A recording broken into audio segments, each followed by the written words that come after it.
ഈ രാഹുൽമാസത്തിന്റെ വിഷയത്തിൽ പ്രാഥമിക ചോദിക്കുകയാണ് ഒരു കാര്യത്തിൽ എങ്ങനെയാണ് ഒരു ഇതൊക്കെ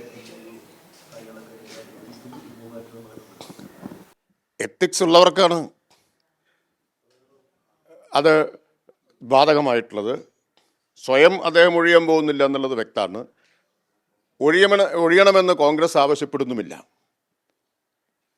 മാത്രമല്ല, ഒളിഞ്ഞും തെളിഞ്ഞുമുള്ള സംരക്ഷണം കൊടുക്കുന്നു, ന്യായീകരണവും നടത്തിക്കൊണ്ടിരിക്കുകയാണ്. എന്തോ ഒരു പാവം പയ്യനെ വേട്ടയാടി എന്ന മട്ടിലാണ് കോൺഗ്രസിൻ്റെ സാമൂഹിക മാധ്യമങ്ങളിലെ ന്യായീകരണമൊക്കെ.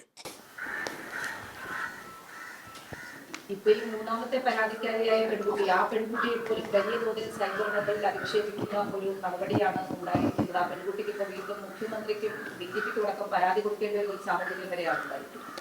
സൈബർ അധിക്ഷേപം ഓരോ അതിജീവിത രംഗത്ത് വരുമ്പോഴും നടത്തുന്നത് ഇനിയുള്ള ആളുകൾ വരാതിരിക്കാനാണ്.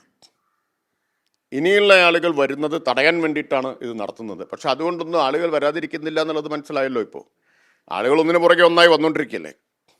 ഈ അയോഗ്യത നീക്കം എന്തെങ്കിലും എഴുതുകൊണ്ട് ഭാഗത്ത് ഇനിഷ്യേറ്റ് ചെയ്യുന്നുണ്ടോ, അല്ലെങ്കിൽ എങ്ങനെയാണ് അതിന്റെ ഒരു? അല്ലാതെ ഇടത് മുന്നണി അല്ലല്ലോ അത്തരം കാര്യങ്ങൾ. സ്പീക്കറല്ലേ, ബഹുമാനപ്പെട്ട സ്പീക്കർ നിങ്ങളോട് പറഞ്ഞതായിട്ടാണ് ഞാൻ അറിഞ്ഞത്. അതിൻ്റെ നിയമവശം പരിശോധിക്കുന്നു എന്നുള്ളത്. അതൊക്കെ സ്പീക്കറുടെ അധികാരപരിധി വരുന്ന കാര്യങ്ങളാണ്.